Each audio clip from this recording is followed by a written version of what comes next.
क्या आपने कभी सोचा है कि आपका मन ध्यान करने के बजाय अधिक चंचल हो जाता है, विचारों का अंबार लग जाता है, कभी पास्ट की बातें तो कभी फ्यूचर की टेंशन, और उसके कारण शरीर में बेचैनी होने लगती है, मन भटकता है और उसके कारण ध्यान में मन नहीं लगता। लेकिन ध्यान सिर्फ आंखें बंद करने या कुछ देर तक शांत बैठने से अधिक गहरा अनुभव है। परमहंस योगानंद ने कहा है, ध्यान कोई साधारण क्रिया नहीं बल्कि आत्मा की परम सिद्धि और स्थिति पाने का अवसर है। ये द्वार आपको ब्रह्मांड की अनंत शक्तियों से जोड़ता है और ये अनंत शक्ति तभी प्राप्त हो सकती है जब आप ध्यान की गहराई को समझे, और इसके लिए आपको सही विधि और सही मनोस्थिति पाने की और समझने की जरूरत है। ध्यान कोई विश्रामी तकनीक नहीं है, ये उससे भी अधिक गहरा बताया गया है। ध्यान सिर्फ मन को शांत करने की विधि नहीं है, ये सीधा ईश्वर से संपर्क करने की विधि है, आत्मा को जागृत करने की प्रक्रिया है।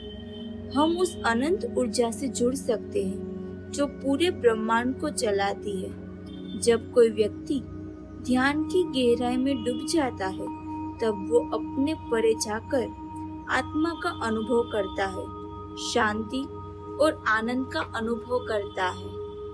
लोएंसी ने कहा है, गति विपरीत नहीं है, स्थिरता के परिपूरक है। तब एक नया आयाम खुलता है सोचने का। मतलब ये हुआ कि दौड़ते हुए भी ऐसा हो सकता है कि भीतर कोई ना दौड़े, कोई काम करते वक्त भी विश्राम में रह सकता है।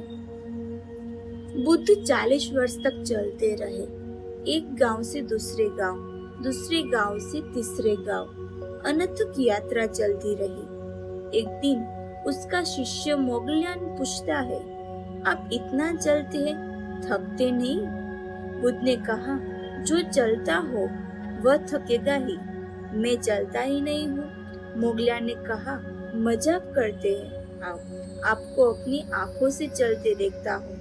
बुद्ध ने कहा, मैं तुम्हारी आंखों का भरोसा करूं या अपनी आंखों का? मैं भीतर देखता हूँ, वहाँ कोई चलता ही नहीं है। तुम मुझे बाहर से देखते हो, वहाँ से कोई चलता है। जो चलता है वह मेरी छाया है, जो नहीं चलता वो मेरी आत्मा है। और छाया के चलने से कोई थकता है, लेकिन आप थकोगे क्योंकि आपकी छाया नहीं चलती। आपने छाया से अपने आप को एक ही मान रखा है। हमारे मन में सवाल उठते हैं कि जब बुद्ध को ज्ञान हो गया तो बोलते हैं क्यों? जब ज्ञान हो गया है तो अब चलते हैं क्यों? जब ज्ञान हो गया तो अब क्या उन्हें प्रयोजन है? हमें लगता है कि जब ज्ञान हो गया तो सब गतिविधि बंद हो जानी चाहिए। गति में ज्वर होता है, वो बंद हो जाता है। गति निखर के स्वच्छ हो जाती है। नदी तो अब भी बहती है, बस अब उसमें कूड़ा नहीं बहता, अब उसमें गंदगी नहीं बहती, अब वो शुद्ध हो जाती है। ऐसा समझ ले, नदी में पानी भी ना रह जाए और गति रह जाती है, इतनी शुद्ध हो जाती है।